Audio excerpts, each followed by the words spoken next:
Yeah, good evening everyone. Today we'll be taking up the discussion on Yojana and Kurukshetra of the month January. So we have selected, yeah, good evening everyone. Good evening Ayush. Good evening Pova. Okay, so good evening everyone. So today we'll be taking up, yeah, good evening everyone. Yeah, fine. So today we'll be taking up the discussion on Yojana and Kurukshetra for the month of January. So and both the magazines were very interesting. Mainly the Kurukshetra part. It was mainly interesting because the Kurukshetra magazine was more debate, more inclined towards the startup, the startup ecosystem, which is currently a boom in India. So what we'll do is we'll be taking up 7 topics. So the first one is Jan Vishwas. So this topic is a part of your Yojana magazine. And again, here the next one is GEM, that is Government E-Marketplace. So again, this is a part of your Yojana magazine. And the third one is Indo African relation amidst the South South cooperation. So again, this is a part of your Yojana magazine.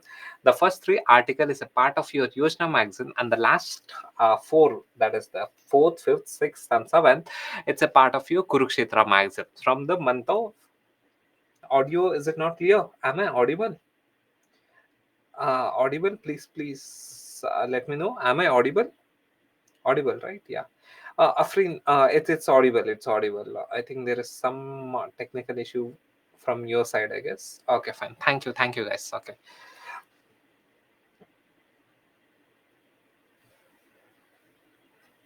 Sure, Shweta. So we'll do that. Okay. Yeah, it's on. Yeah, fine. Yeah, it's on.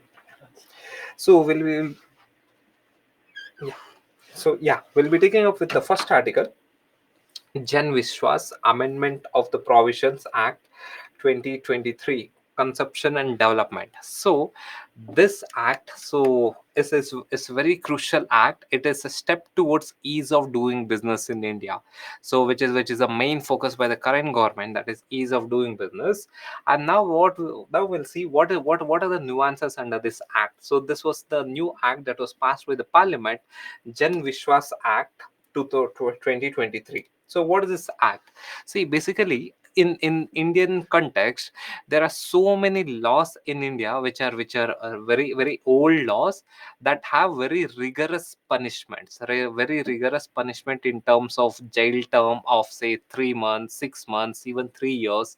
Even for a petty mistake, even for a small mistake, we do have laws that has huge offenses, like huge punishments, like jail term of 3 years, up to 3 years, or sometimes it's up to 5 years. So for a small petty mistake, so this what will happen is, due to these kind of provisions, the entrepreneurial skills, or say the people's trust on the government will come down.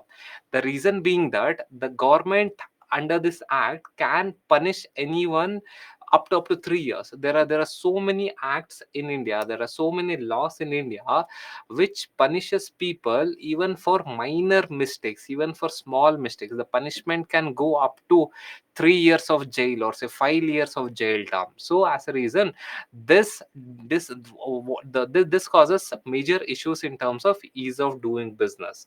So in order to promote ease of doing business, so the government rolled out a new act, that is the Jan Vishwas Act 2023.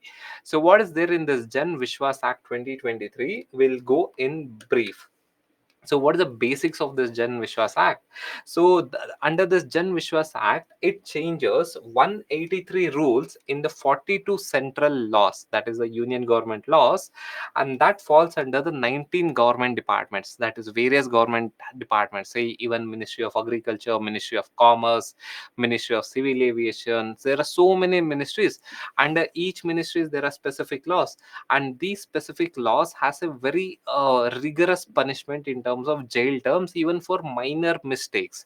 So this act, that is Jan Vishwas Act, wants to reduce the punishment of all these rules. So that is of all the 183 rules. That is the basics, or that is the crux of this Jan Vishwas Act. Jan Vishwas Act, basically what it does is it dilutes the provisions of 183 rules, mainly regarding the severe imprisonment, say up to 3 years or say up to 5 years imprisonments. Those laws are diluted and converted into penalties in terms of say 5 lakhs or say in terms of 25,000, and various provisions are there. So that is the basics of this Jan Vishwas Act. So these rules addresses a variety of issues, including environment, farming, media, industries, and various other ministries, say Ministry of Broadcasting, Ministry of Agriculture, Ministry of Civil Aviation, Ministry of Railways. So there are so many ministries under which, so there are multiple laws which has a lot of rigorous imprisonment punishment. So the Jan Vishwas Act wants to dilute all these laws under various ministries. The primary purpose of this measure is to make the minor rules violation less significant. That is, if there's a minor petty rule violation, say for example, not taking a railway ticket is a petty rule, but however that leads to imprisonment as well. That's very rigorous. If one individual doesn't take a railway ticket and board a railway, so that leads to imprisonment, but that's very rigorous. So what this Jan Vishwas Act, what it does is it dilutes all those rules, that is the rules that for a minor violation which leads to imprisonment, those rules are being diluted under this Jan Vishwas Act. So the key objective of this act is that reduce the fear of imprisonment, because many acts and many rules under the union government has imprisonment clause. Say for example, in terms of your trademark act, or say in terms of IT act, information technology act, in terms of trademark act, or in terms of say patent act, these act has a lot of imprisonment rules. So if anyone violates a trademark, imprisoned for 3 years. Matlab that's a rigorous. Say assume that if one agency violates a trademark of another agency, that doesn't that doesn't warrant that we have to put this person behind the bars for 3 years. That's very rigorous. So what's the main objective of this act is that reduce the fear of imprisonment. That is the first one. And the next one is promote trust based governance. That is, see, if the rules has, if the law has imprisonment clause, who will exercise that law? It is the government that will exercise that law. Say for example, it is, if the law says that if any individual doesn't buy a railway ticket and enters into the railways, the government can put this person behind the bars, or it can impose punishment or penalty, or say fine them. So now the discretion lies with the government, whether the government can either put this person behind the bar, or they can punish with some penalties. That's the provision lies with the government. So the discretion lies with the government. But however, so with this Jan Vishwas Act, when the imprisonment clause is diluted, what will happen? This will increase the trust of the public over the government, because the government will not imprison the people for minor violation of say trademark act, minor violation of say railways, railway tickets, etc. These things are very minor violation. This doesn't require imprisonment clause. So again, it promotes trust based governance. And the last one is ease of doing business. See, ease of doing business, again the trademark act or the patent act, so these acts are used by the entrepreneurs, or say the big companies. So when these trademark act, or say the patent act, or say information technology act has the provisions of the imprisonment, the companies will be very hesitant to take up any new step, fearing for imprisonment. The people or the private sector would be very careful, and then they'll not have that entrepreneurial spirit to take up any new decision, fearing the imprisonment. So what the government has done, so now the government has diluted the imprisonment clauses under various acts.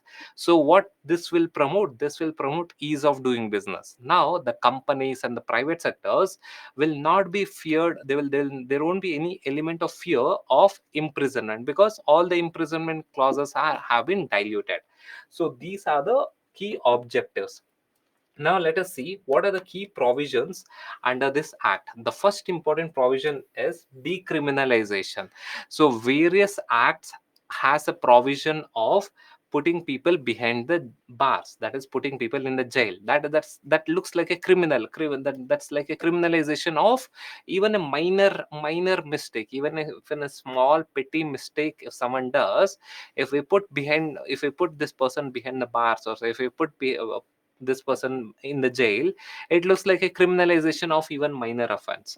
So but under this Jan Vishwas Act, all these clauses have been eliminated. So as a reason, it decriminalizes the petty mistakes. Even if it's a small mistake, we decriminalize it. You just pay some fine and move on. Matlab, see, there's a famous quote, no? To err is human. Humans make error, that's fine, humans do make error.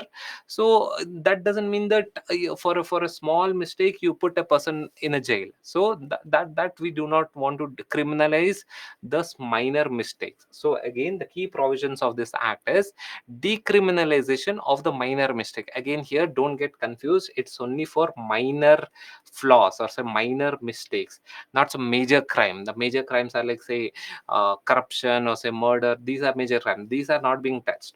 Only the minor mistakes, say in terms of violation of trademarks, in terms of violation of patent, say violation of say IT rules, information technology rules, or say violation of say agricultural produce rules. All these rules violation, these are like minor, very minor mistakes. These mistakes have been decriminalized. And the next one is it has increased fines. So earlier, and we know that in India the acts are very old acts. Say most of the acts was in the British, that is the Victorian era act. And all the acts that was all this boilers act, or say your agricultural produce act, so these were in the initial part of our post independence, say 1950s 1960s. During that time the fines were imposed, and those fines were 500 rupees, 1000 rupees, 5000 rupees. That was the highest in 1950s, or say 1960s. 5000 rupees was a big amount then. So most of the laws were initiated then, that is 1950s and 60s. So then 5000 rupees was a big amount. Now 5000 is not a big amount. So as a reason, so under Jan Vishwas Act, all those 5000 rupees amount have been converted into 5 lakh rupees, that is increase the fine. So earlier, if there's a provision of imprisonment, if there's a provision of jail term, so this provision was now changed into fines, and with increase, usually it is somewhere around say 5 lakh rupees. So now currently 5 lakh rupees is a big amount. So again, if rather than putting people behind the bars, or rather than putting people in the jail, so it is better. So we have fines, that is like hefty fines of 5 lakhs rupees, and allows offenders to settle the case by paying without going to the court. Again, here under this act, so what the act says that out of court settlements is allowed. See, again, in India there's a saying that the penalty is not the punishment. The legal process is the punishment. So most of the times, even if the penalty is very small, say 5000 rupees, 10,000 rupees, that is not the punishment at all, that is not the deterrence. The deterrence is the legal process, that judicial process that takes for a person to get convicted. That is a big problem in India. So the act, that is Jan Vishwas Act, says that out of court settlements is possible. So you need not go to, if there's a violation, you need not go to the court and settle the matter. Out of court settlements is also allowed. So this provision is also allowed. And the next one is there is adjudicating officers have been designated. So this adjudicating officer is like a quasi judicial body, where they rather than people going to the court, they analyze the matter and impose fine and settle the issue, settle the disputes quickly. So what will happen? the dispute settlement will become very quick, and the harassment to the public will come down. So earlier, it is the it is the judicial process that was one harassment. Now the adjudicating officer, he or she will go through the matter and take up the decision quickly and settle the matter. So this will promote ease of doing business. And the next one is again here, if the adjudicating officer, if he or she is biased against the citizen, the citizen has all the right to appeal against the adjudicating officer. That is, the appellate mechanism is also given. So if the adjudicating officer goes against me and against if he or she doesn't take a right decision against me, I can appeal against this adjudicating officer. So the appeal mechanism is also a provision under this act, that is Jan Vishwas Act. And now let us see what are the benefits of this act. See, the essence of Jan Vishwas Act is that is to decriminalize the minor petty crimes, and we have to promote the ease of doing business. So again, what are the positive impact of this act? The positive impact of this act is, Roshan, adjudicating officer. See, the adjudicating officer means rather than going to the court, it is the officers. They will identify the offense. They will settle the matter immediately. They are adjudicating officers. They will take up the issue. They will settle the matter with some minor fines. And if you are not convinced with the verdict or say decision of this adjudicating officer, you can appeal against the adjudicating officer. That provision is also given. So what are the positive impacts of this act? The positive impact of this act, it will reduce the burden on the judicial system. Why it will reduce the burden on the judicial system? Earlier there was a lot of laws that had a provision of imprisonment, and it is very obvious that people are afraid of going to jail. So what people used to do, people used to go and appeal in the court. So against this imprisonment. So what it used to happen was, the courts used to get burdened. Now in this act, there's a provision for adjudicating officers. So this adjudicating officer will decide the punishment, will decide the fine. So there's no provision for imprisonment. So this officer will decide the fine. If you are okay with the fine, you pay the fine and you move on. Or if you're not okay with the fine, you can appeal against the adjudicating officer. So as a reason, due to this adjudicating officer, so the burden on the judicial system will come down. Now people will not go to the court because they can easily settle the matter with the adjudicating officer. Again, improved compliance through non-criminal measures. See, the compliance will increase because people can easily pay the fine. So rather than going to the jail, so the people will comply with the rules and laws, because the provisions are very minimal. Rather than going to a jail, someone would pay 25,000 or say 50,000 and move on. So improved compliance will be there. And again, increased trust and cooperation between the government, business, and the government citizens. So again, it will increase the trust, because now the government will not vilify any citizen. Then now the government will not unnecessarily harass the citizen or business for imprisonment. The clause of imprisonment has been removed for the minor petty mistakes. So again, the trust factor will increase between the government and the citizen, and it will promote ease of doing business. So these are the positive benefits of this act. Now let us see what are the negative benefits of this act. So what are negative impact of this act? One is concerns about the effectiveness of the fine. See, earlier the jail provision was a very deterrent. So people used to get afraid of the jail provision, and they were following the rules. Now there's a provision for fine. So if this provision of fine, so there might be a super rich person who can easily pay the fine and violate the rules. So that is one negative consequences. That is, people earlier, people were afraid of going to jails and they were following the rule. Now they can easily pay the fine and violate the rules. So that provision, that is one issue that could arise in the future. Again, potential misuse of power by the adjudicating officer. See, again here, adjudicating officer is the one who is going to analyze your mistake and put a fine. Again, this adjudicating officer can also indulge in corruption, can say that you pay me so and so amount, I will reduce the fine. That can also occur. Or if you do not cooperate with the adjudicating officer can give additional impose extra fines, or impose the highest level of fine. That's also possible. The adjudicating officer, now the power to decide any issue is with the adjudicating officer. This adjudicating officer can also indulge in corruption. So these are the some of the negative impacts that could occur. Next one is lack of clarity. So the clarity, so since this is a new act, so there's lack of clarity. Who will be this adjudicating officer? Who will appoint this adjudicating officer? Will it be common for all the different ministries, or each ministries will have different adjudicating officers? Or say within ministry, each department will have different adjudicating officers?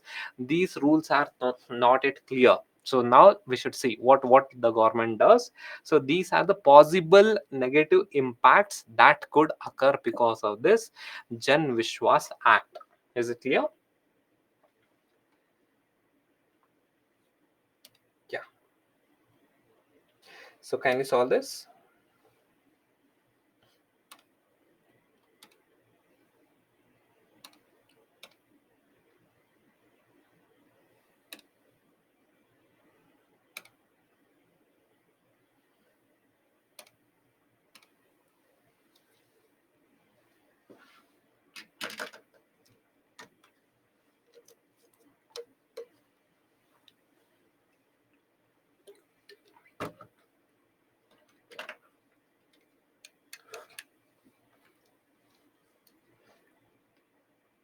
Good point, Vedshri. Burden on the prison will also come down. Good, dear. Good point.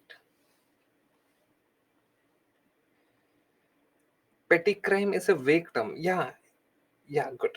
Yeah, that's what petty crime, in the sense, it's not like a major crime. The petty crime are like, say, not paying, not taking railway ticket and boarding into railways. So boarding into a train. So that's a petty crime. Yeah, it's a vague term. Yeah.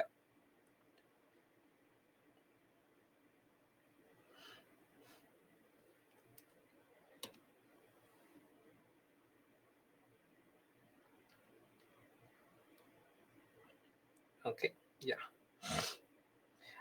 This topic comes under governance. So yeah, this topic comes under governance. So ease of doing business. Vivek, no, no, no. Dowry bribery is not relaxed. That's still a dowry is still a serious crime, Vivek.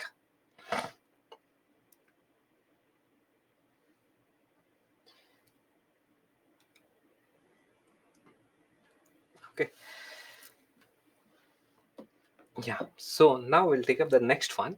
So again, so this is one of the new things that has come up in the government domain, which has transformed the government in terms of transparency, in terms of accountability, and reduce the corruption by huge level. So that concept is known as GEM, Government E-Marketplace. So government e-marketplace, what is this government e-marketplace? See, in order to operate the government missionaries, or say in order to provide public service, government has to procure the goods and services. Say for example, let us take Sports Authority of India. Say Sports Authority of India, which trains the athletes, which trains your athletes, which trains all the important athletic personalities. So again, for them, the training kit, the important, the coat, the equipments, etc., all these things they have to procure from the private entity. So from somewhere else they have to procure, because the Sports Authority of India, they will not have this equipment, so they will procure from someone and give it to the athletes. So that is how it works. So even for construction of a road, or say if there's a new government building, the government has to procure tables, chairs, computers, etc. So where will they procure from? They will have to procure from some outside vendors. So this is the norm. So but earlier, before this government e-marketplace, earlier there's a lot of corruption during the procurement. Government requires goods and services in order to provide it to the public, and government also requires goods and services for its own functioning. Say in Sports Authority of India, that is government requires to procure the sports kits in order to provide to the athletes. So this is one way. And the another way is government requires some goods and services for its functioning. Say in Sports Authority of India, they require computer, they require desk, table, chair, etc., and they will have to procure from somewhere. So earlier, this procurement of goods and services, there was a lot of corruption. So corruption in terms of in terms of say favoritism, or say in terms of nepotism, say buying it from only one dealer, artificially inflating the price and buying it from that dealer, and this dealer would give the government entity some money bribe. So earlier this was very much common. So that is the traditional challenges in public procurements. When the government procures, it was open and that is opaque and time consuming. Earlier it was completely opaque. Say if one government department want to procure table and chair for its office, it was completely opaque. That is the head of that department would decide, I'll buy with so and so person, and they used to buy it, and it was completely opaque. There was no transparency, and there was no reasoning also why the department purchased from this dealer, not from the other dealer. So there was no transparency at all, and it was a time consuming process. So, and is few departments used to put tender in the newspaper, and this tender used to take for 45 50 days, and then there used to be a bidding, and then the government used to procure. So it was a time consuming process. This is the old one, the earlier version. And limited competition and potential for biases. That is, so when the government puts a tender in the newspaper, how many of them will read the newspaper? And usually the tenders are put in, say, local newspaper. So how many of them will read the newspaper? So as a reason, competitions will not be there. And next one is, it is a potential for bias. Say for example, if I am a head of a department, I would procure from my so usually from a relative or his friend who deals with the same business. Again, there would be a potential for biasness, and again, what will happen? It would lead to kickbacks. Say I would procure from this person, and this person would indulge in corruption, would pay the government officer some huge amount of money, because this government officer has procured from his or her shop. So this was happening. And lack of transparency and accountability. So people were not knowing what's the reason why this officer is procuring from this shop, not from this shop. So that was the lack of transparency and accountability. And inefficient usage of public resources. See, at the end of the day, all these government missionaries work on public money. They depend on public money. So when the procurement is artificially inflated, say for example, if the chair cost is say 450 rupees, and if the government procures at 800 rupees, this is an inefficient usage of the public resources.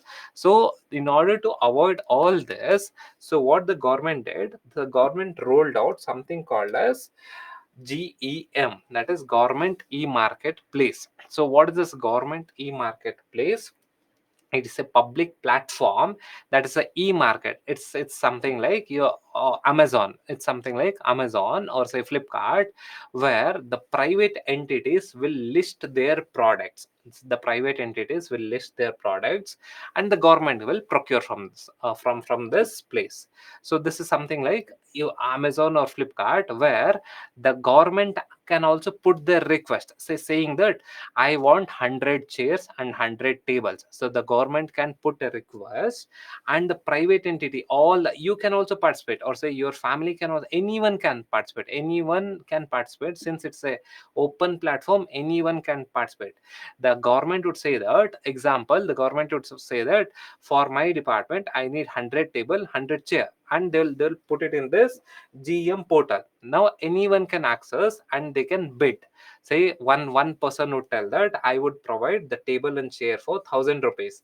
Another person from say Karnataka would say that I would provide the table for 900 rupees.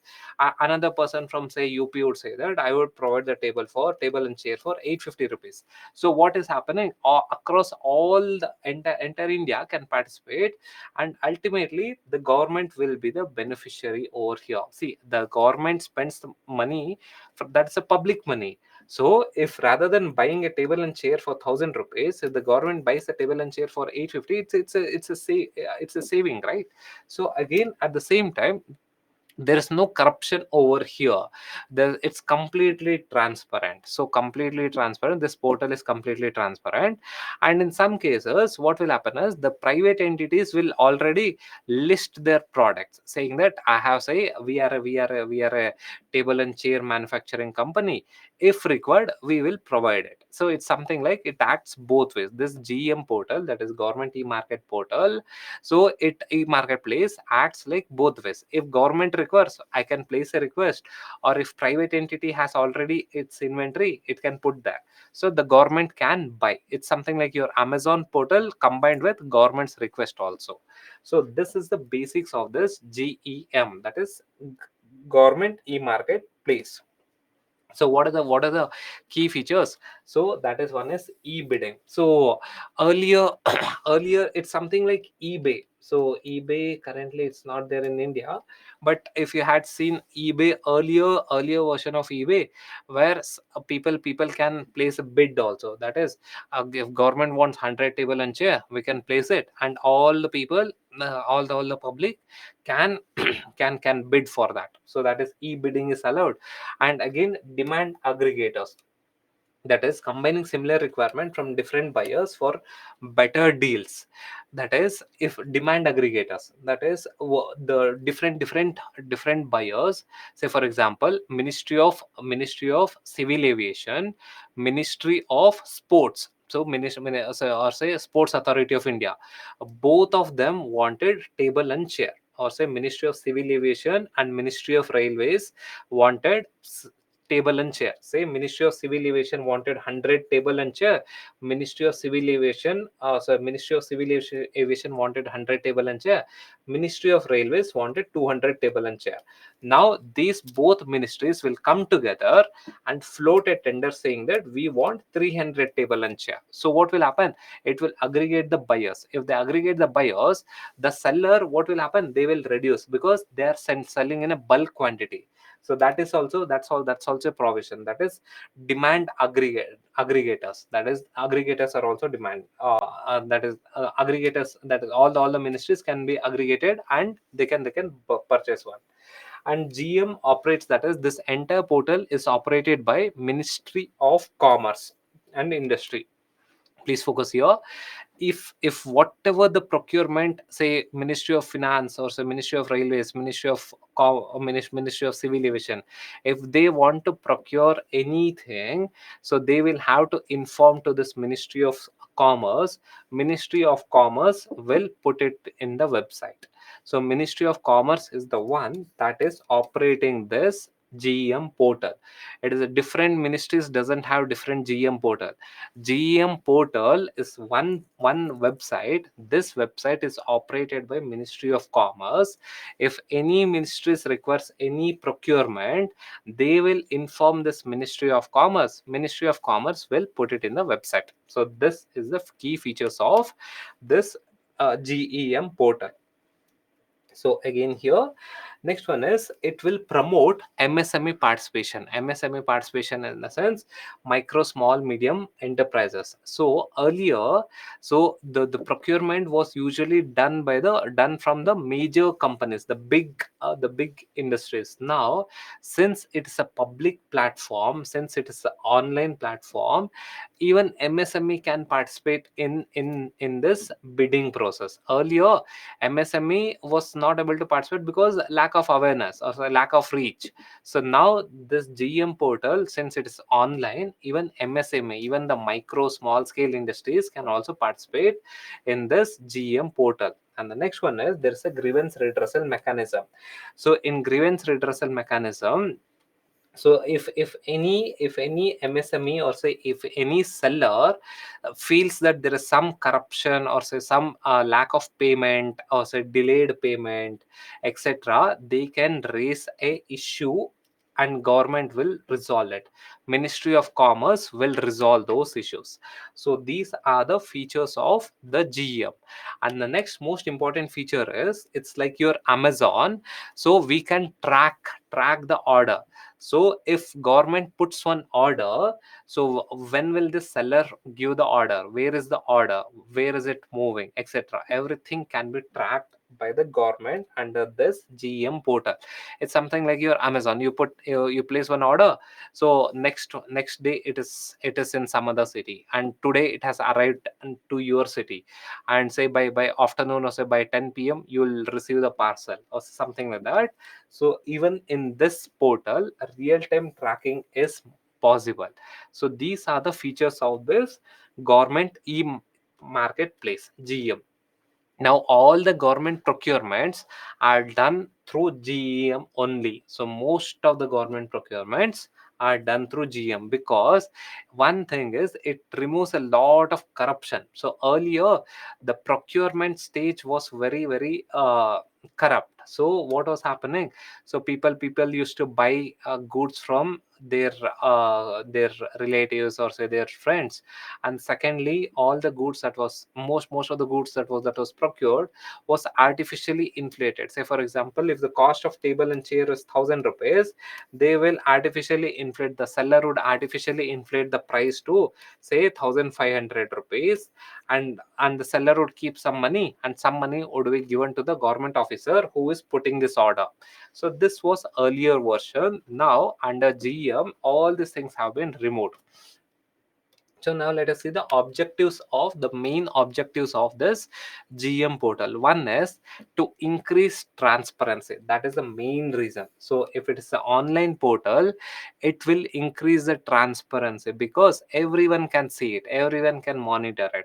So I cannot show any favoritism. Say for example, if one candidate, or say if one seller is selling the table and chair at 1,000 rupees, another seller is selling at say 900 rupees, and another seller is selling the same item at 850 rupees, that is the government will be forced to buy the table and chair at 850 rupees from this seller.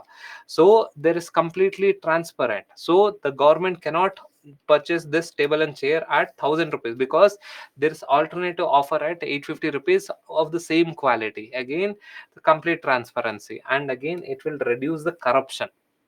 So because it is an open platform, now the government cannot buy the government department cannot buy the table and chair, or say any product which is artificially inflated.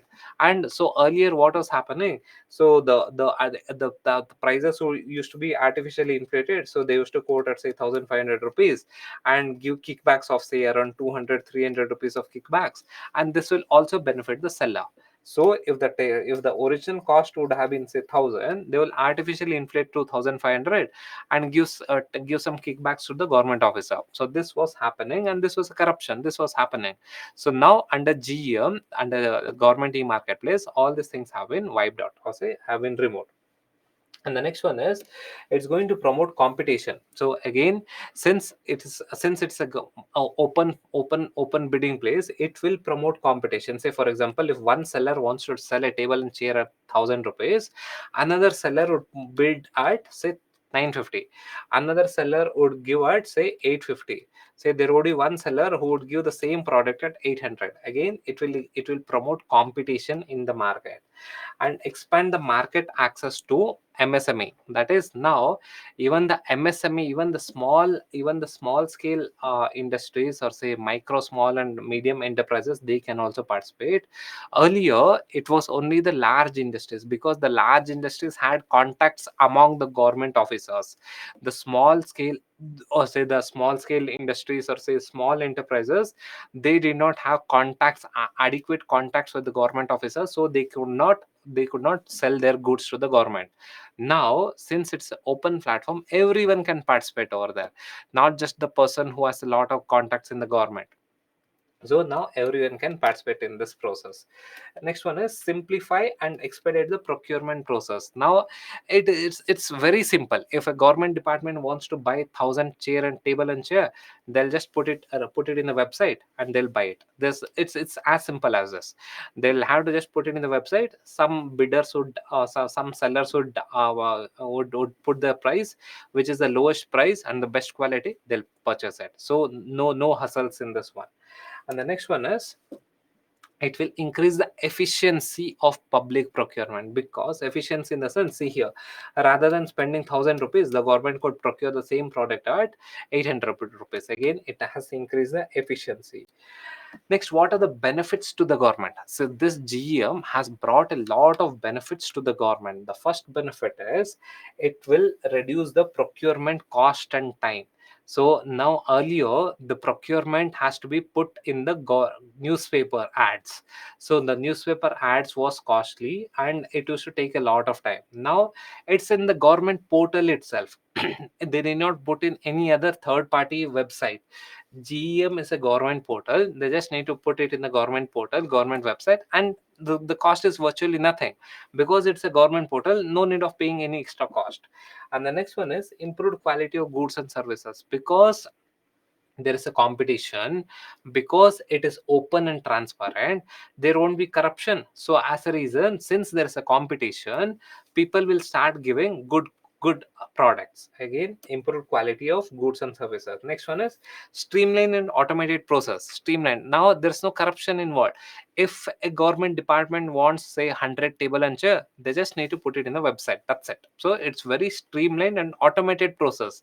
No need of taking any random decision.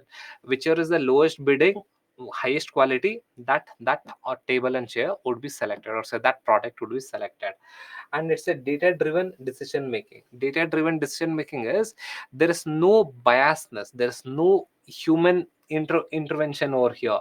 Whichever is the cheapest product with best quality, that product would be selected. It's on the basis of data. The decisions are taken on the basis of data, not on the basis of emotion or favoritism, nepotism, nothing like that. And again, enhanced compliance and accountability. It increases the accountability of the government. Now government is accountable.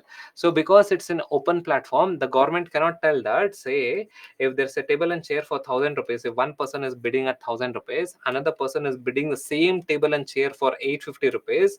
Now the government cannot tell, I will purchase this thousand rupees table and chair. This already the same table is sold by another seller at 850. Now the government can be held accountable. The government cannot tell that, the government officers cannot tell that, I will buy it from this person who is selling at 1,000 rupees. Why? There's already another alternative in the public platform who is telling that he or she will be selling the same table and chair at 850 rupees. Again, it will increase the accountability. So these are the benefits from the government side. Is there any benefit from the public side? Yes, there's a lot of benefits.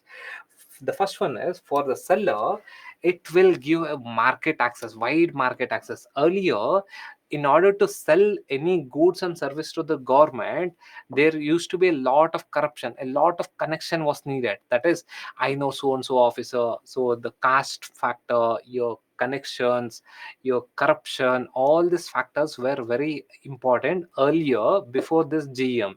If one entity, if one seller has to produce has to sell their goods to the government, he or she had to have a very good relation with the government officer. Or say sometimes caste factor was playing a role, sometimes money factor was playing a role. Now all these things have been wiped out. So as a reason, wider market access and participation will increase. Earlier, the people who had good contacts in the government, they could only participate. Now it's open for all, wider participation, level playing field. So under this GM, it's a level playing field. Doesn't matter whether you are close to the government officer or you don't even know the government officer, but the government officer has to select the product that is at the cheaper cost with the best quality. Doesn't matter whether you know the officer or whether you're a relative of the officer, it doesn't matter. So it will provide a level playing field for everyone. So this another positive benefit for the seller. Next one, transparency and simplified procedure. Earlier, if a seller wants to sell their goods to the government, there was a lot of corruption, a lot of connections, etc., that was needed. Now it is completely transparent and it's a simple process. If the government demands 1,000 chair and table, if the seller can give 1,000 chair and table at the desired quality with the lowest price, his or her table and chair would be selected. It's very simple process and it's very transparent process. Timely payment, and again here Ministry of Commerce will ensure that timely payment, there's a timely payment for the seller. So who is the entity that manages the website? It is the Ministry of Commerce. If there's any issue that happens, let's say like payment delay or anything like that, Ministry of Commerce will resolve these issues. Again, all these things will be very easy. So the grievance redressal portal is also mechanism is also good in this GM, that is government e-marketplace. Next one, conclusion is, so it's a game changer in terms of public procurement. Earlier there was a lot of corruption. This has wiped out the corruption. So now it's completely transparent. And the next one is promotes transparency, efficiency and fair competition. Earlier connections was needed to sell the goods to the government. Now no connections are needed, just it's a fair competition, level playing field. Again, benefits both the government agencies and the seller, and contributes to the improved public services and more accountable government. So these are the benefits, overall benefits that we derive from this GEM. Is it clear? Fine. So kindly solve this.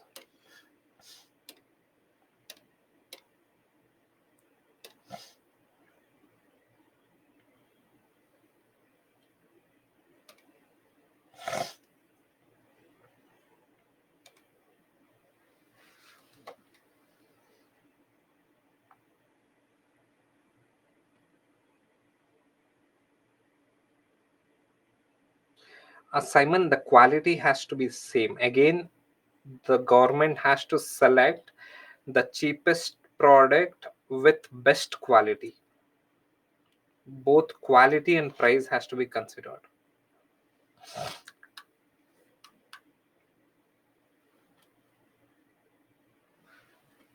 Yeah. Okay. Good.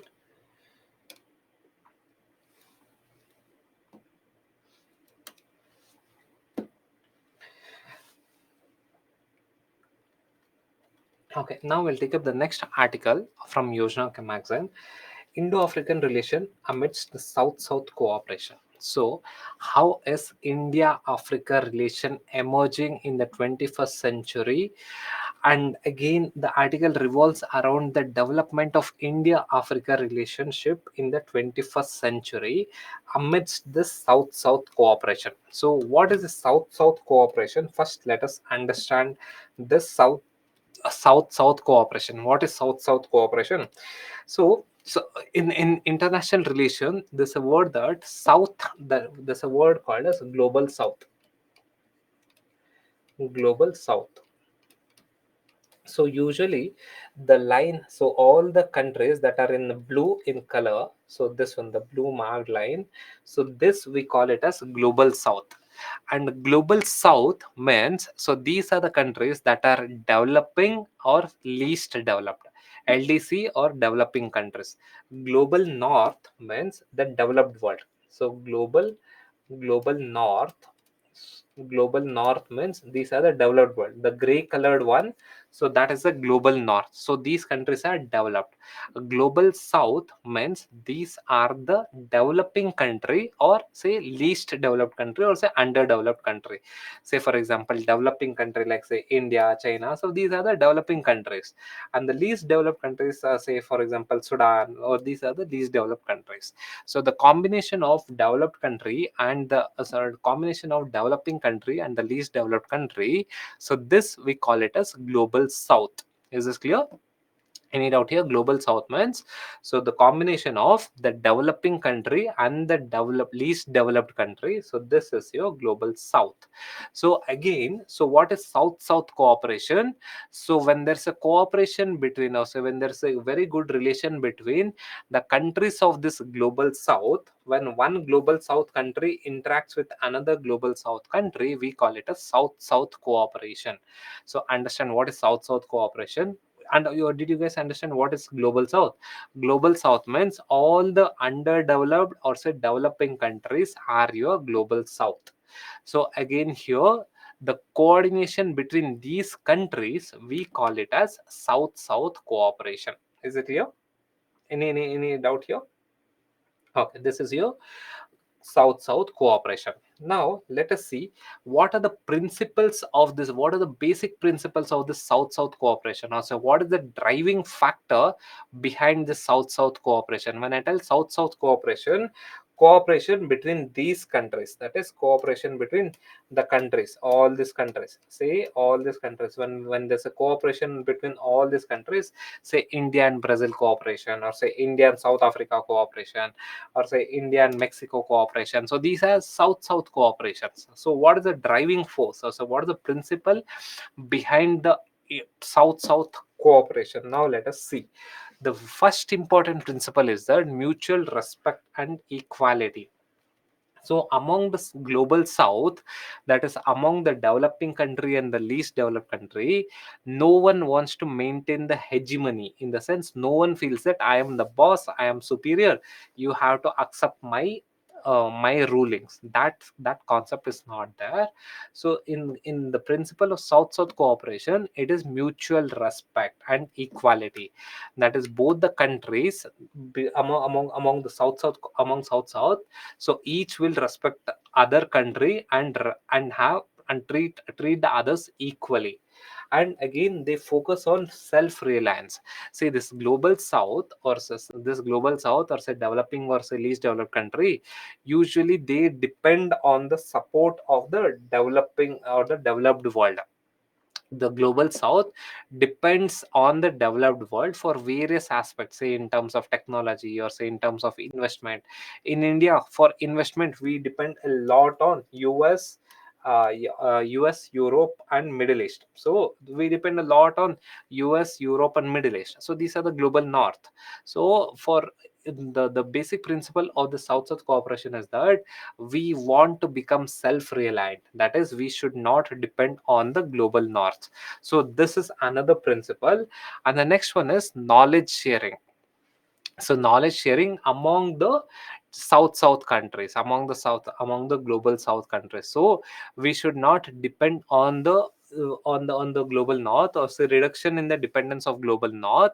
So for that, there is a need for knowledge sharing among the global south, among the developing country. It's a developed least developed country. And again, it is south driven solutions. So now if you see, most of the international decisions are taken by US or Europe. It's a global north driven solutions. Most of the decisions, be it your Paris agreement, or say be it any of this IMF, or say World Bank, etc., all this global institutions are virtually controlled by the global north, or say developed world. So again, if we want any solution to any the major global problem, it has to be south driven, not global north driven.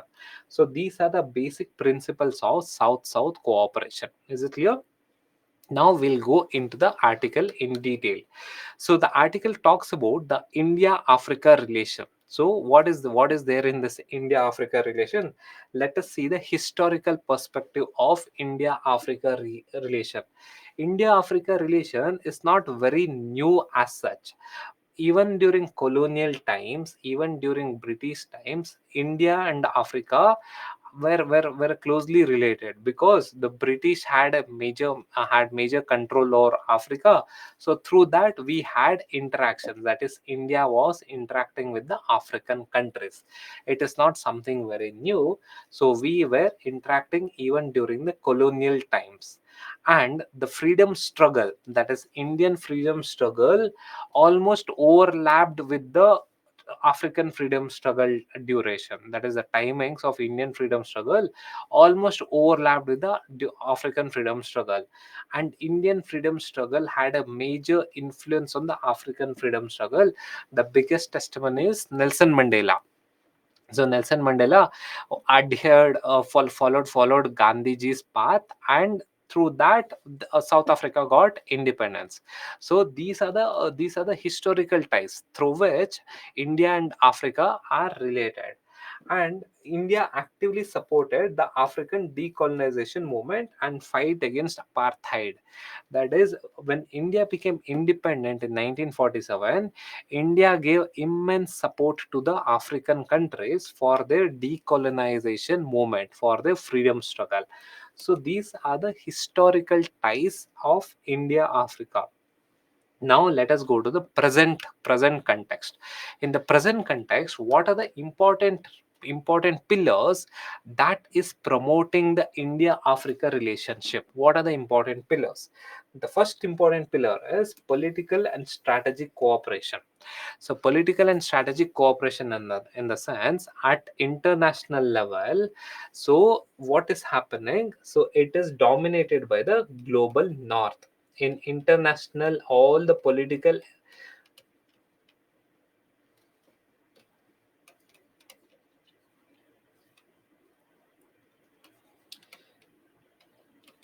yeah, in international level, all the political developments are dominated by the global north. But however, the numbers are on the global south favor. That is, we have more number of countries, say African continent, and say if you consider Southeast Asia, the numbers are on our side. But however, the global north, that is the developed countries, they have economic might and military might. But however, the numbers, the individual, the population size is on our side. The number of countries are on our side. So that is the pillars of cooperation.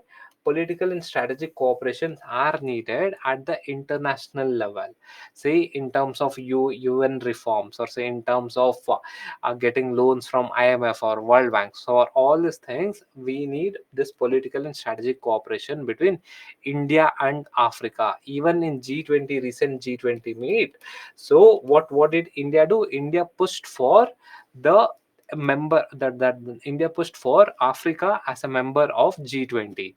So all the countries accepted. Now African Union is a member of G20. That's something commendable. Again, this is how we promote political and strategic cooperation. And the next one is the recent, this is another pillar of cooperation, is that economic and trade ties. See, currently India and Africa are the emerging economies. That is, the population of India is large, that is almost 1.4 billion, and the growth of population, that is the population growth rate in Africa, is very high. So Africa and India can have a very good trade relation, because in Africa there are a lot many emerging markets, like Tanzania, Kenya, South Africa. So these are like emerging markets. So for that, we require a good economic ties and ties. And the next one is development of assistance and capacity building. See, there are many African countries which are least developed, or say which are underdeveloped. For that requires developmental assistance and capacity building. Say even during COVID, when most of the developed countries neglected the African countries, it was India that gave the COVID vaccines. Again, that is, developmental assistance was given. And again, education and cultural exchanges is needed, because that will increase the cooperation between the two countries. And the next one is maritime security and peacekeeping. See, African continent is infamous for its, see, this is your African continent. So the Somalian region is infamous for its pirates, and most of our sea routes passes through this is your India. And this, from India, most of the sea routes passes via Africa, that is through Suez Canal. So north of Africa. And again, maritime security, in order to provide maritime security in this region, so India requires a very good cooperation with African continent. So these are the pillars of cooperation. Now, let us see what are the opportunities that India and Africa has in terms of cooperation. So, the first important opportunity is the digitalization and technological advancement. See, in the recent past, the digitalization in India has exponentially increased.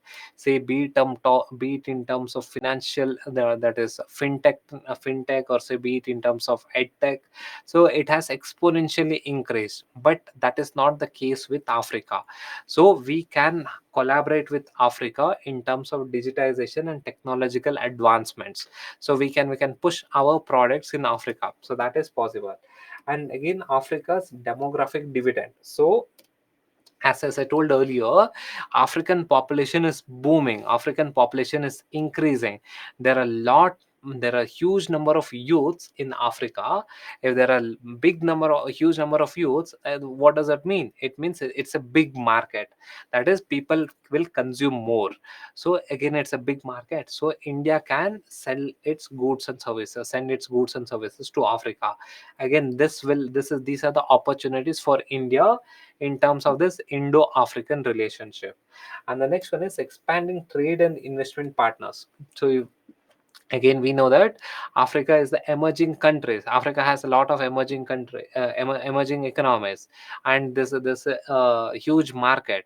So this will expand the trade and investment partnership between India and Africa. Say for example, if you consider this, Airtel Mobile has invested a lot in Africa, or say TVS, or say Bajaj. So these companies have invested a lot in Africa because it's an emerging market, so the partnership can increase in terms of investment. Next one, leveraging shared strength for global influence. So leveraging shared strengths in terms of, say, our cultural values, in terms of, say, the population, in terms of demographic dividend. So using this, we can leverage at the global level. See, in even today at the global level, it is dominated by the global north, also developed world. So now we can leverage the relationship or the strengths of India Africa in order to push India Africa agenda at the world platforms, a global platform. So these are the opportunities, but however, there are some major challenges in India Africa relationship. So what are these major challenges that we will analyze? So the first major challenge is there's a trade imbalance. Africa always accuses India of trade imbalance, and that's frankly a reality. Trade imbalance in the sense, India exports a lot of goods and services to Africa, but we are not importing a lot of goods and services from Africa. That is the major issue. See, we have invested a lot in terms of automobiles, in terms of telecom services, etc. But we are not importing goods and services from Africa. So this is one major issue which Africa usually raises, that is trade imbalance. And the next one is infrastructure gaps. See, Africa is an emerging country. As a reason, they do not have adequate infrastructure, say in terms of ports, in terms of airports, etc., through which where India can send its commodities, or say India can send its services. So these are some of the major infrastructure gaps. Because of that, our cooperation, our trade with Africa has not reached its potential. So this is infrastructure gaps. And the next one is capacity development. So again, capacity development, there's a lacking of capacity development, that is lack of literacy, or say health issues in Africa. So because of that, so we are not able to engage with Africa properly. So this is another issue. And next one is geopolitical complexity. So we know that in Africa there are lot many coups, lot many military governments, so a lot many political instability. So because of that, we cannot engage with few of the African countries, like say South Sudan. So these are like very turmoil countries. There's a lot of political instability, or say Zimbabwe. So these are like very politically unstable countries. So because of this, we cannot actively engage with Africa. So these are the challenges. But however, now let us see the way forward. So what is this way for? What can we do in the upcoming days?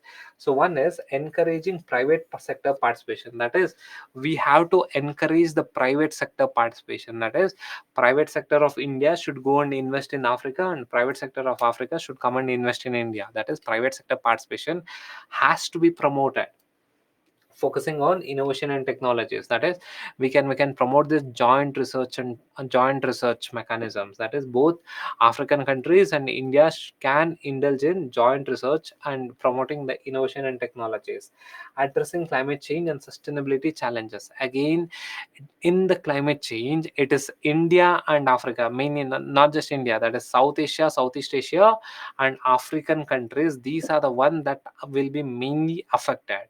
So addressing the climate change, again, this will be one important issue where India and Africa can work together. So this is addressing climate change issues and promoting regional integration. So when we promote regional integration, if there is any issues between India and Africa, it can be ironed out, or so it can be reduced. So these are the way forwards that both India and Africa should be focusing on in order to promote the India Africa relationship. So now let us see solve this question.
Okay, yeah.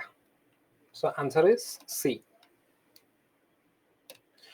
Yeah. Now let us take the next article. This article is from your Kurukshetra. So perform, transform through agricultural startup.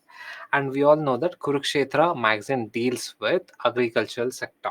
So this that is January month magazine entirely dealt with the role of startups in terms of agriculture. So it was the magazine mainly focused on the startup, the concept of startup, or so the theme was startup and how startup influences the agricultural sector. So that's what we'll be analyzing.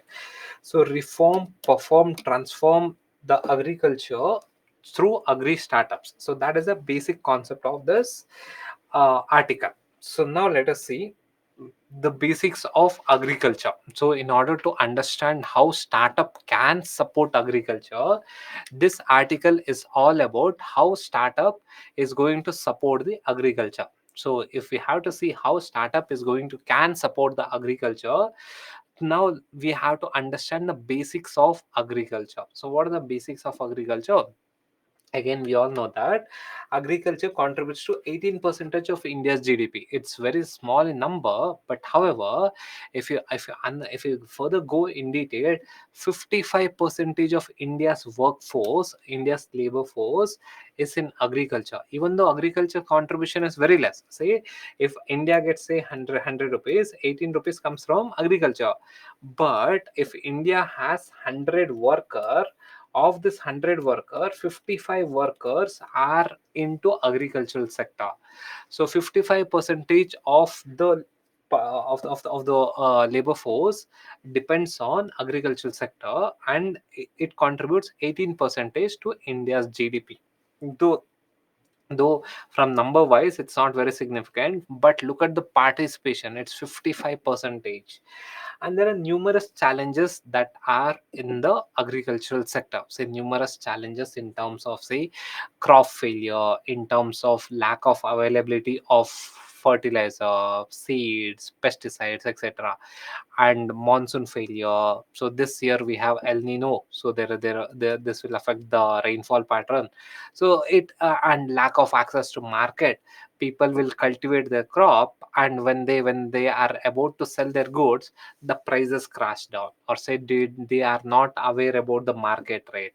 So there are a lot of issues in agricultural sector. So there are numerous challenges in agricultural sector, but however, these challenges can be reformed by agricultural startup. These challenges can be reduced by agricultural startup. So now let us see how can this agricultural startup overcome all the challenges of the agricultural sector. So before analyzing how this agricultural startup can overcome the challenges of agriculture, first let us see what has the government done to promote the agricultural startup. So what is government's role to promote the agricultural startup? The first important step the government has taken was Make in India scheme. Under Make in India scheme, so the government favored a lot of startup. The lot of tax benefits was given. The lot of tax benefits were given. As a reason, many startups emerged, and the rules for the startups were relaxed, so that the startups could easily proliferate. The startups can easily increase spread. So this was the first step taken by the government to promote startup. And again, a dedicated program was launched by India, that is the government of India, that was known as your Startup India program. So, what is the Startup India program? It is a flagship program of the government of India that promotes startup across India and across the sector, agricultural sector, your fintech, edtech, all this, even space sector also is being promoted under the Startup India program. So, this is a flagship program of the union government. And the last one is Atal Innovation Mission. Again, Atal Innovation Mission is by Niti Aayog. It is by Niti Aayog. So this Atal Innovation Mission, so what does it do? So again, so it is a flagship program by Niti Aayog, where multiple incubators have been set up across India. Multiple centers have been set up by Niti Aayog across India, where the startups can go set up their office and they can start working. And in these incubators, in these centers, they will get proper guidance from the experts, where the startups can easily grow. So these are the steps which the government has taken to promote the agricultural startup. Now let us see how this agricultural startup can reform the agricultural system. So how the agricultural startups can reform the agricultural system. So the first one is, so these agricultural startups will promote the market access and transparency. Now there are so many apps, also so many startups that connects the farmer to the market. So earlier what was happening, the farmer used to cultivate the crop, and now the farmer was not knowing where to sell the crops. As a reason, there was lot of distress sale in the sense, selling the cultivated crops, or selling the harvest at a very small price, or a very less price. So that was a distress sale, where the farmer was not to sell the products. So in a distress, the farmer was selling their products. So that was your distress sale. Now these agricultural startups, what they did, they have connected the farmers with the market. There are so many apps that you see where they procure the product from the farmers and give it directly to the consumer. So the market access for the farmer has increased. So again, the agricultural startup has increased the market access to the farmers. Earlier the farmer couldn't directly sell it to the consumer. Now this agriculture various agricultural startup has linked this farmer with the consumer. So again, market access has increased and it has brought transparency. Earlier, there's no adequate transparency in terms of the transaction. There used to be a lot of middlemen. Now the startup has agricultural startup can wipe out the middlemen. And again, agricultural startups can promote the financial inclusion in the sense they can provide loans, microcredit facilities are given, or say your other payment systems are promoted. Again, this agricultural startup can promote these financial inclusions among the farmers. So because the provide mobile payment systems are promoted. Next one is land and resource management. So again, many agricultural startup, what they can do is they can go and say take the samples of the soil and check the fertility level of the soil, and based on that they can suggest the best suited crop. So as a reason, what will happen, the land management or the land usage would be at its best level, at its optimum. So what would happen, the farmer need not use a lot of fertilizers, and whatever the fertility of the soil is there, suitable crops can be promoted. So again, land and resource management can be done at its optimum level. So through this way, your agricultural startup can reform the agricultural system. So it can completely reform the agricultural system. But can the agricultural startup increase the performance of the performance of the agricultural sector? Yes, it can do it. So there are various startups that is promoting precision farming. So what is this precision farming? Say usage of scientific technologies. They say, for example, using of sensors in order to identify the moisture level, in order to identify the water level in the soil, so that we can avoid excessive irrigation, or say we can avoid any over irrigation. So precision farmings are being promoted, can be promoted by the agricultural startups. And again, supply chain optimization in the sense from farmer till the end consumer. So in the earlier system there were a lot of intermediaries. Now these startups, this agricultural startup, what they can do is they can optimize the supply chain, that is from the farmer till the end consumer. They can streamline it. So who will be the middleman, and what is the timeline, so what is the procurement period. So everything can be optimized. Again, through these mechanisms, through these ways, your agricultural startup can increase the performance of the agricultural sector. That is, the efficiency can be increased. We need not spend a lot of resources. It will avoid post harvest losses also. So again, these are through these ways the performance of the agricultural sectors can be increased. And it can also transform the entire agricultural sector. The agricultural startup has potential to transform the entire agricultural sector, say in terms of promoting sustainable agriculture, promoting sustainable agricultural practices. Like say, many agricultural startups can promote organic farming. Again, it's a sustainable agricultural practices. So the agricultural startup can also promote the sustainable agricultural practices through various ways, in terms of promoting biofertilizers, or say biopesticides, or say organic farming. So through this, sustainable agricultures can be promoted, and it can also empower the rural community. So that is, now the people do not have adequate knowledge on the best practices. The agricultural startup, they can promote the best agricultural practices that will empower the rural communities in terms of increased incomes. So again, so this will transform the entire agricultural sector. That is, the agricultural startup has the capacity to transform the agricultural sector as such. But however, it is not that agriculture startup can do each and everything, but there are a lot of challenges so for the agricultural startup.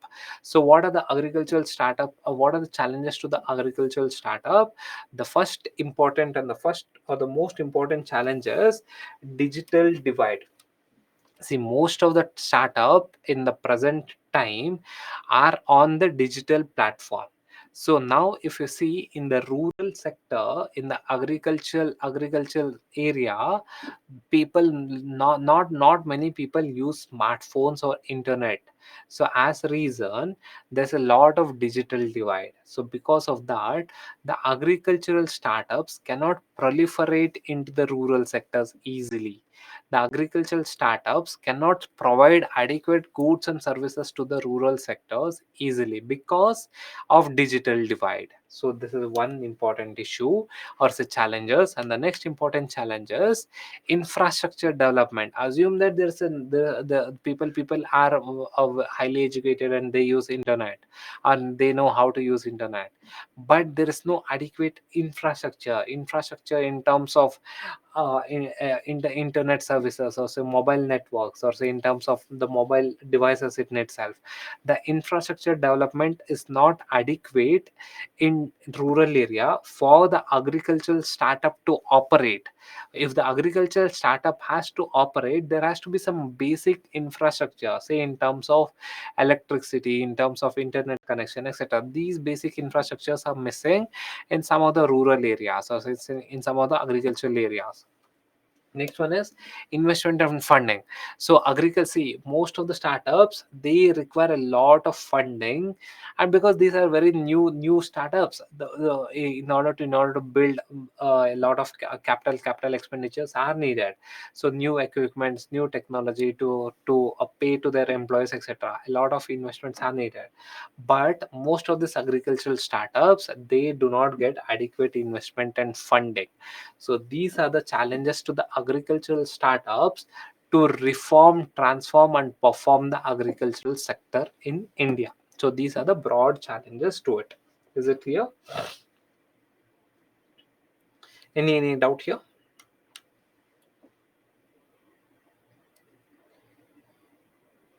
Okay, fine.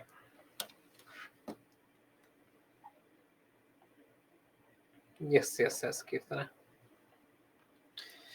Okay, now let us see how the startups, what are the startups that we spoke about, how the startup can promote the northeast region or say can help in the development of northeast region.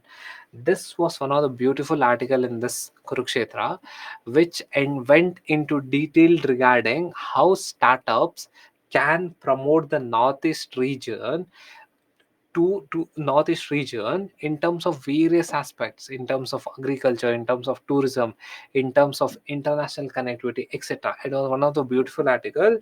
If you get hold of the original Kurukshetra booklet, please go through this article, so it will give a good perspective on the northeast, the real issues in northeast, and how the startups can overcome these challenges of the northeast, how startups can help in the development of northeast.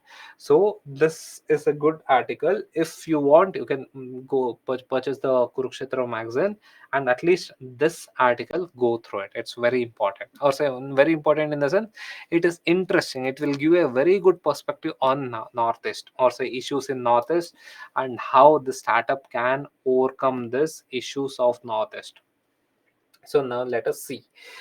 So that is the overview of the startup landscape in the Northeast. See, Northeast as such, it's a very young population.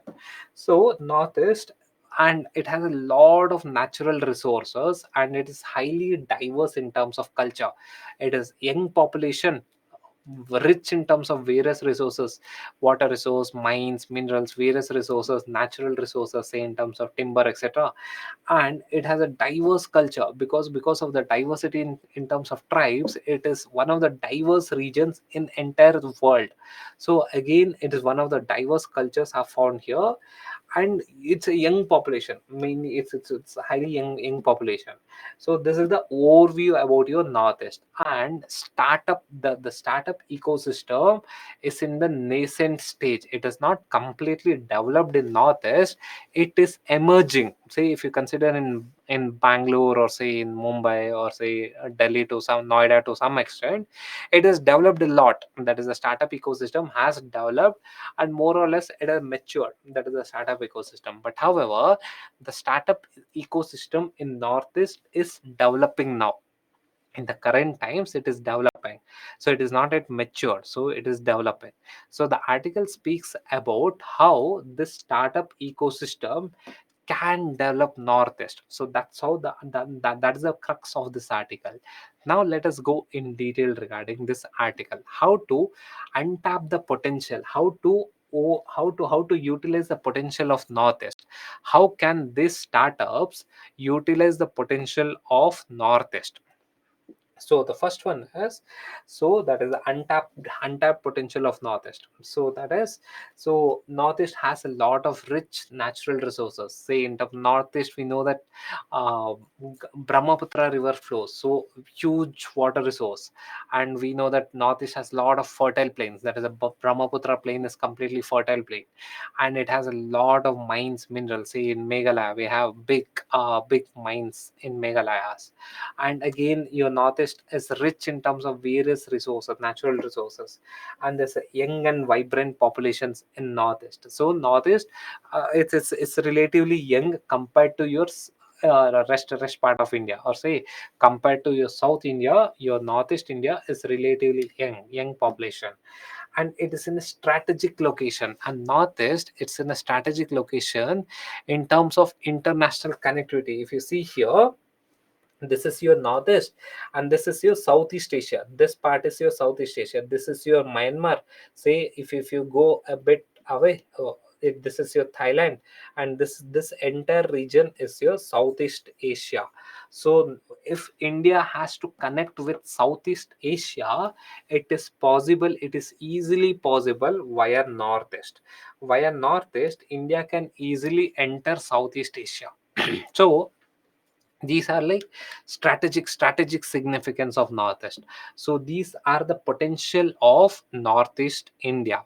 Now let us see how this startup ecosystem is growing in Northeast in the recent times. Again, startup ecosystem has not matured in Northeast. Say unlike Bangalore, it is more or less matured in Bangalore startup ecosystem. But however, in Northeast, it is increasing in the recent times. So how it is increasing? Let us see the rise of startup ecosystem in Northeast. So in Northeast, this the startup ecosystem is growing in the recent times. That is, the number of startups is growing in the Northeast.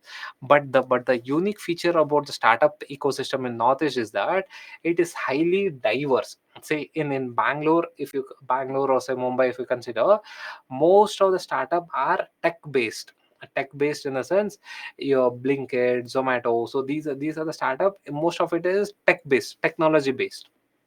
But however, the startup that has taken place in north, the startup ecosystem in Northeast is highly diverse. So it is focusing on agricultural sector, it's focusing on tourism, healthcare, IT, handicraft. And we know that why the startup ecosystem is diverse in Northeast, because the culture is highly diverse, and the natural resource that is available in Northeast is highly diverse.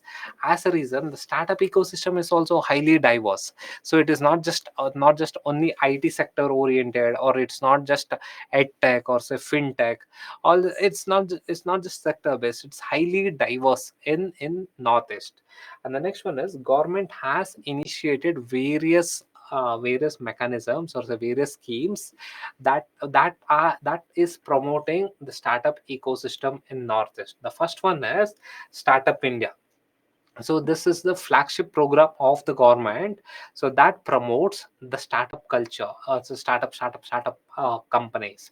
So again, under through this, many startups have utilized the Startup India program benefits, and established their own startup in the Northeast India. And along with that, government has conducted a lot of Ascend workshops. What is this Ascend workshop? Ascend workshop is accelerating startup caliber and entrepreneurial drive. Accelerating startup caliber and entrepreneurial drive.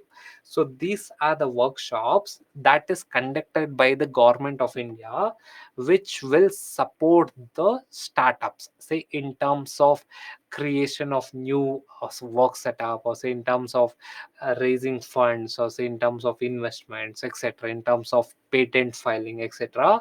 All the supports are given in this workshop. So this is the development of the startup ecosystem in India, in Northeast India. But however, there are a lot of challenges to this startups in the Northeast.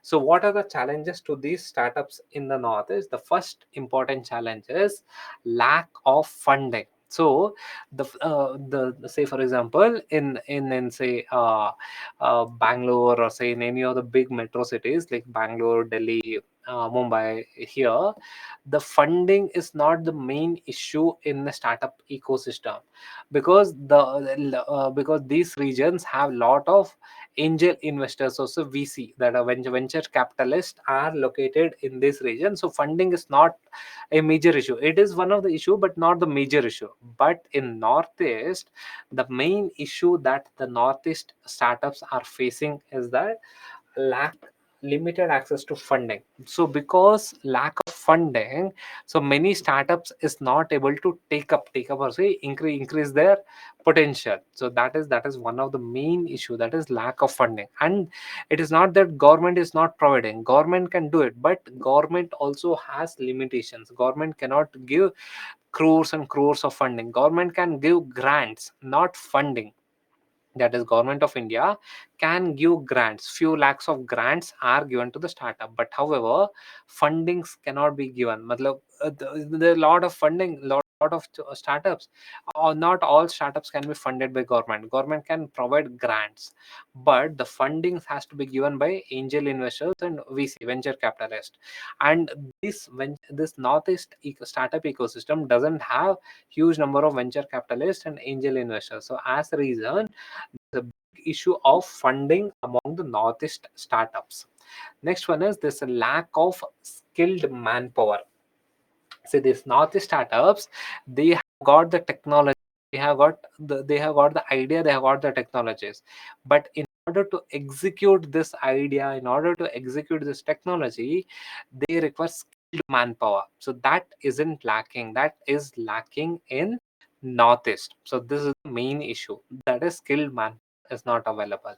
And the next one is limited mentorship support. See, if someone is indulging in a startup, or so someone is initiating a startup, so they require a lot of mentorship support in terms of raising investment, in terms of marketing, in terms of selling the goods, in terms of procurement of raw materials. All these things, they require a adequate mentorship. So but in Northeast, the ecosystem, startup ecosystem, doesn't have this adequate mentorship support. So these are the major challenges faced by the Northeast ecosystem in Northeast. Is it clear? Who's an angel investor? Angel investor is the one who initially gives you money. So like one angel, they come and give you money, so in order to start up your ecosystem. So that is angel investor. Grants and fund.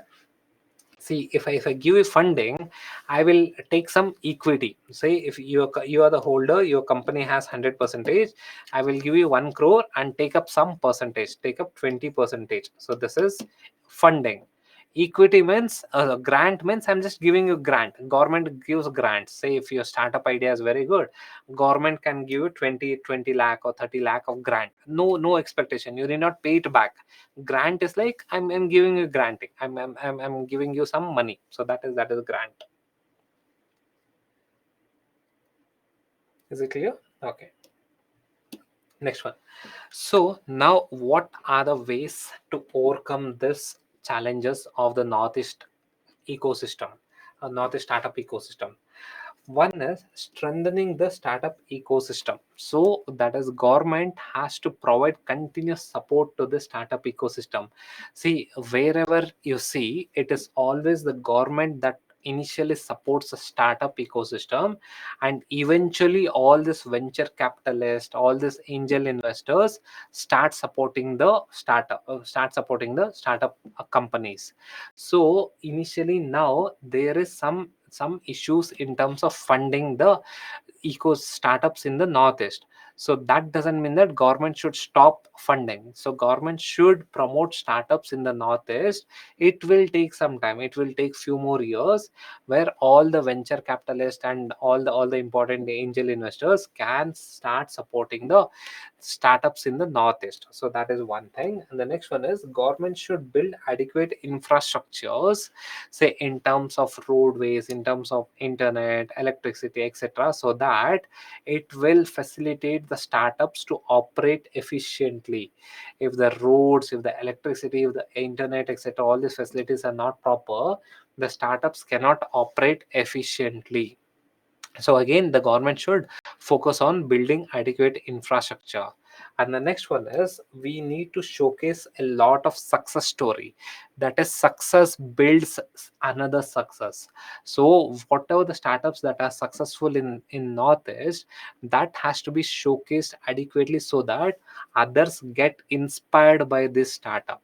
So and they can also so start a new business or a new company in northeast. So this is the way ahead to manage or say to promote the startup ecosystem in northeast. Is it clear? Okay.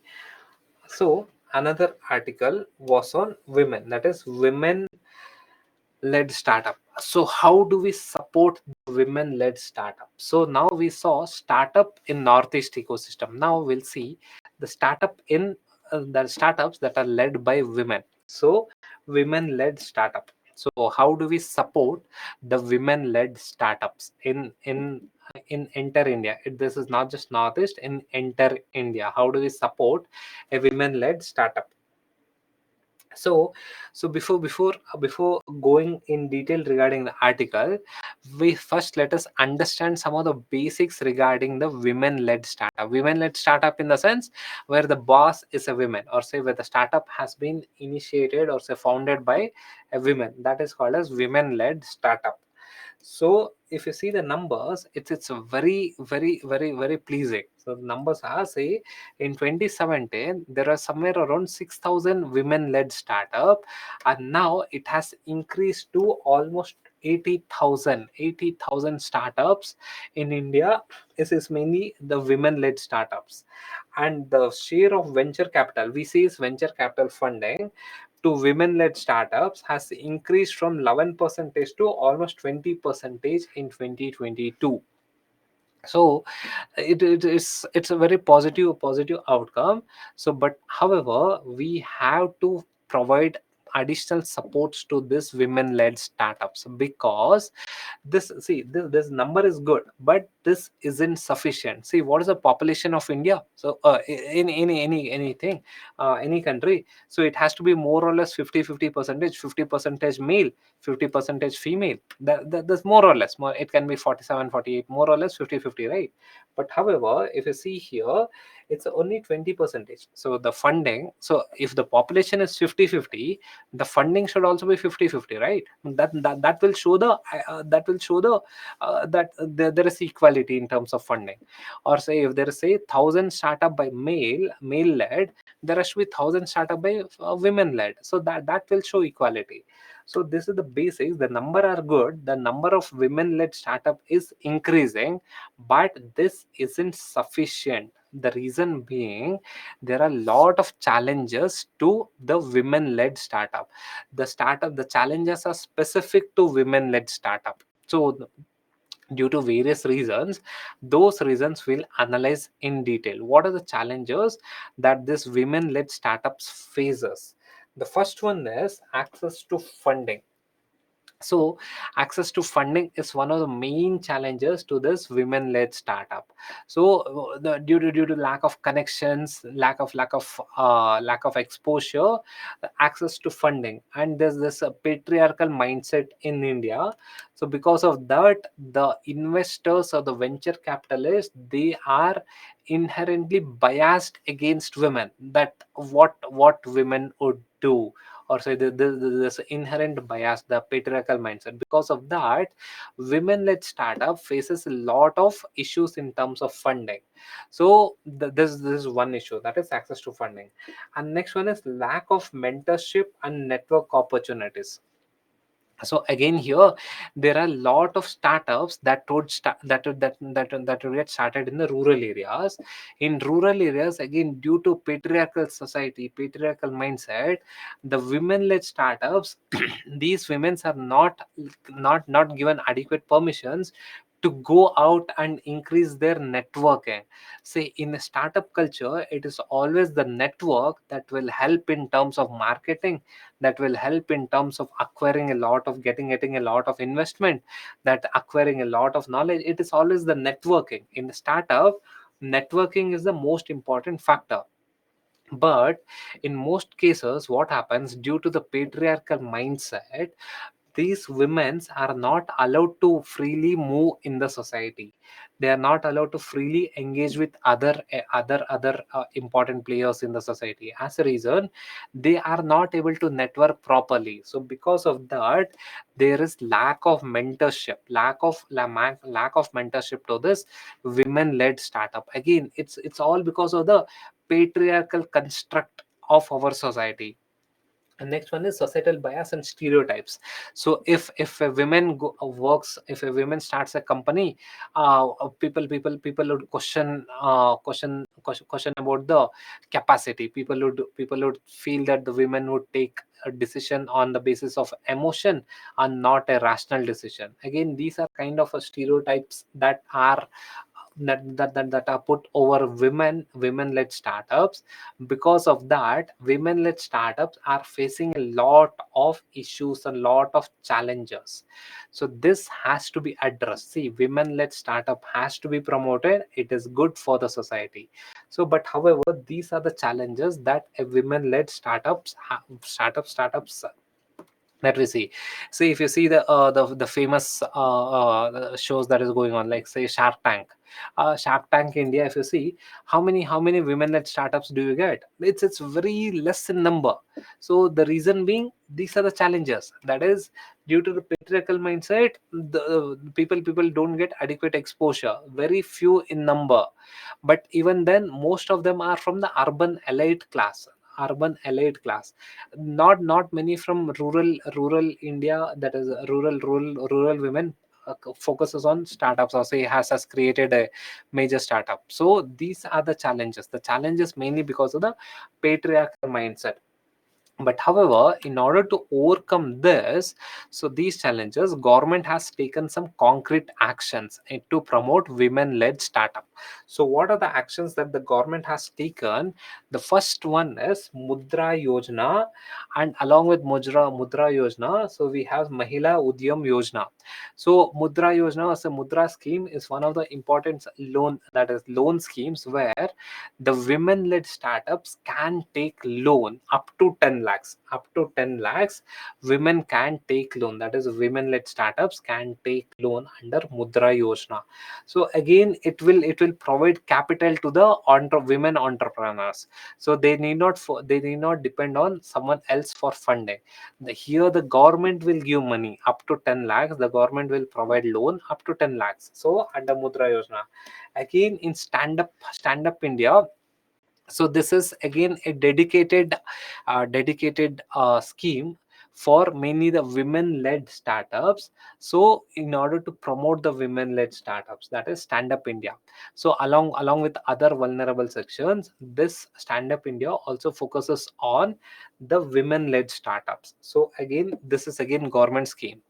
And the next one is we have Mahila Samriddhi Yojana. So again, it is a kind of microfinance scheme where there's a lot of focus on providing easy credit, that is easy loans to the women led startups. So that, see, the main hurdles for any startup is funding issue. People will have wonderful ideas, they know how to execute it, but however, they will not have adequate money to procure raw materials to build their company. So in order to provide easy loan, cheap loan, so government has created this Mahila Samriddhi Yojana. Again, Mahila Samriddhi Yojana mainly focus on the rural area women, so which will provide credit facilities. It's a microfinancing scheme. And the last one is women entrepreneurship platforms. So these are the workshops that are conducted by government in order to promote the women-led startups. So these are the workshops that are dedicated for women-led startups, and so that it will promote, say, empower the women-led startups in terms of investments, in terms of procurement, in terms of technology, etc. All these things are promoted in this women entrepreneurship platforms. So these are the government schemes that are present to promote the women-led startups and overcome their challenges. So what are the benefits of women-led startup? See, women-led startup is one of it has a lot of benefits to India. So the first benefit is economic growth. See, economic growth, if there's a women-led startup, again, employment generation would increase. Again, it will show increase in terms of employment. So this will lead to economic growth. And next one is innovation and diversity. So if you see the startup, most of the startup is dominated by male. So if there's a women-led startup, it will promote an unique innovation and diversity. So now it is mainly male-led. So if it is a women-led startup, it will promote diversity in the startup culture or the startup ecosystem. And again, social impact is enormous. See, in Indian society, patriarchal system has become a norm, and it is one of the issue that Indian society faces.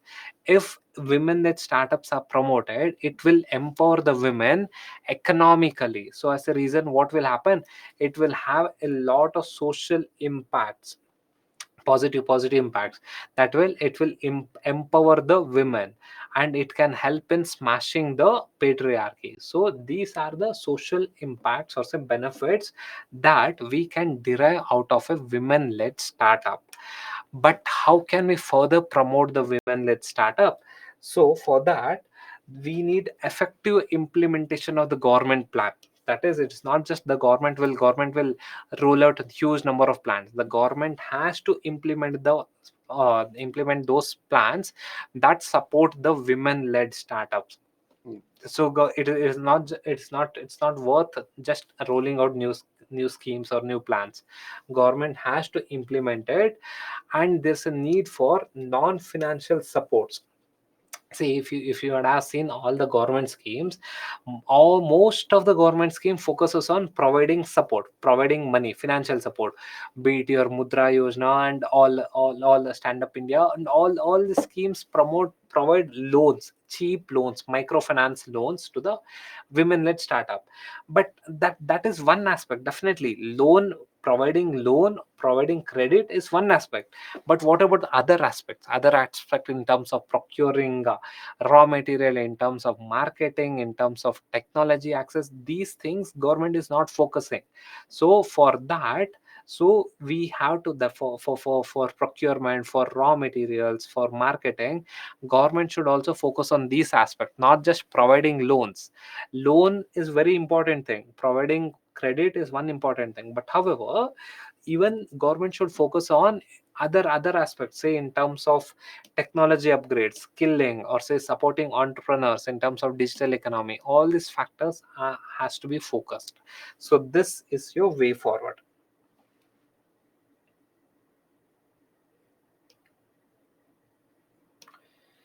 Yes, afraid. Mahila Samman Nidhi, good. Okay, so we'll take up the last article, that is redefining food processing sector through startup.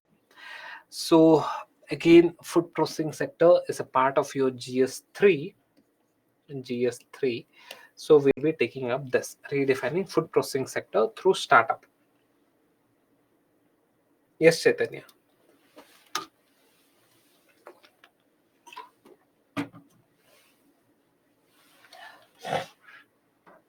So first let us understand the basics of food processing sector. See, food processing sector is a sunrise industry in India. So what do you mean by sunrise industry? Any industry that is emerging like a sunrise emerging. So that industry we call it as sunrise industry. So food processing industry is a sunrise industry in India. So it's a sunrise sector in India, in the sense it is emerging, it is booming. So if you see how much it is emerging, or so what is the what is a quantifiable unit? So it is growing at 10.2 10.3 percentage. It is growing in double digits. So if you consider the manufacturing sector, it is growing somewhere around 5 to 6 percentage or approx. But however, if you see the food processing industry, it is growing in double digits since last 1 decade, since last 10 years. It is growing in double digits. So it is an emerging market, it's an emerging sector. So it is growing at the rate of 10.3 percentage. But however, if you consider your manufacturing sector, it is growing at say 5.1 percentage approx. And it is a sunrise sector. Food processing industry is a sunrise sector. So now let us see, but what are the challenges that this food processing industry will address in terms of agricultural sector. Say food processing industry is good. You would have seen, say food processing industry, say for example your ketchup, what are the ketchup, what you get, the sauce, all these things are, or say your bakery items, these are like processed food. So this is emerging now. Why it is emerging? Due to the lifestyle of the present times, the need for processed food has increased. So as a reason, food processing is increasing, or say the food processing industry is growing. And how much it is growing? It is growing in double digits. It is a sunrise industry, or a sunrise sector in India. This food processing industry has a lot of capacity, or a lot of potential to address the challenges of agricultural sector. Like what challenges? See, we know that in agricultural sector there's a lot of post harvest losses. Post harvest losses in the sense the farmer would have cultivated the crop, and from this cultivation till the consumer, so this in this period there's a lot of losses can go up to 10 percentage. If the farmer grows 100 kg of tomato, by the time it reaches the consumer, only 90 kg of tomato would be fit for consumption. Remaining around 10 to 15 kg of tomato would have got spoiled. So this is one of the main challenge in Indian agriculture. That is, post harvest losses is one of the main challenges in Indian agriculture. So this post harvest losses can be minimized by the food processing industry. That is, minimize the post harvest losses. Say in terms of food processing industry, in terms of grade, in terms of proper packaging, in terms of washing, in terms of say crushing of the of the fruits, or say of tomato, etc. So through that we can increase the shelf life of the agricultural products, and this will overcome the post harvest losses. So again, this is one thing. And the next one is, it helps in improved supply chain efficiency. Food processing industry will have good cold chain storage. That is, cold chain storages will be there. So as a reason, it will increase the supply chain efficiency. The spoilage, or the wastage of the agricultural produce can be minimized. So again, it is going to address these are the challenges. And this food processing industry is also very essential in terms of empowering the rural communities, or say empowering the peoples who are dependent on the agricultural sector. So why? Because food processing industry is growing in double digits, and the need for processed food is in demand. So it will help in terms of creating new jobs. That is, if there is a more if the food processing industries increases in various regions, it will help in the creation of new job opportunities, because if it's a new industry, again it will create new job opportunities. Similarly, food processing industries will also support the women entrepreneurs. Say a lot of, say even food processing industry, your pickle manufacturing is also a food processing industry. So food processing industry will promote a lot of women entrepreneurs, and it will empower the women in the rural communities. It will give them additional income that are needed. And again, along with this, there are various schemes that are promoting the food processing industries in India. So starting from Make in India scheme. So again, in Make in India scheme, the food processing sector is made as a priority sector. That is, the food processing industry is made as a priority sector in the Make in India scheme. So again, what will happen? This is promoting the food processing industry. And another important scheme, dedicated scheme for food processing industry, is PM Kisan Sampada Yojana.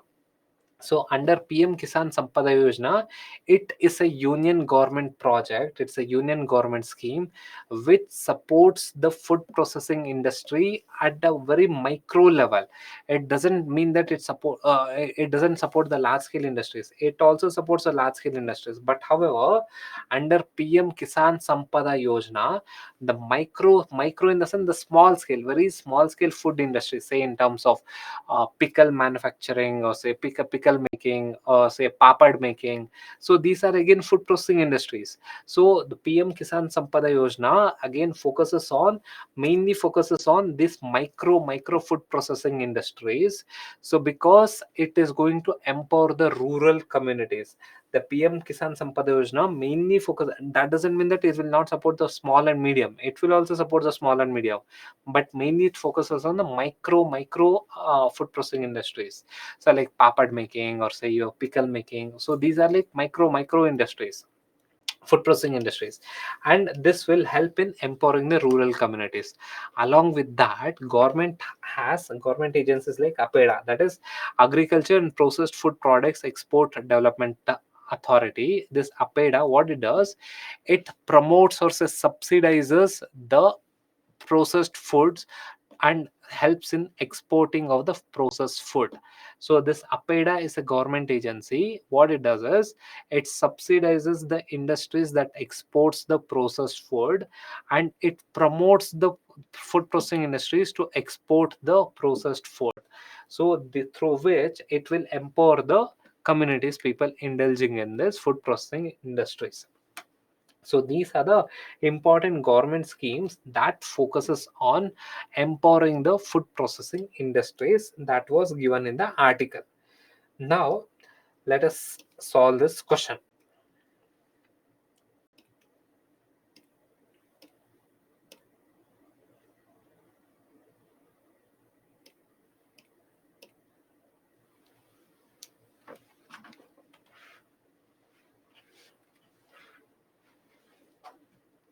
Yes, Vedashri, you can do that.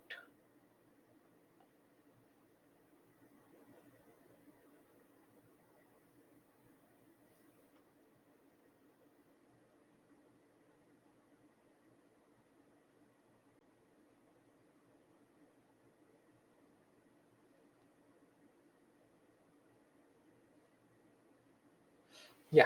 So it is PM Sampada scheme. Again, here, Make in India, one aspect of Make in India is food processing industry. But however, your entire PM Sampada scheme is your food processing industry. Is it clear? Yeah. Okay.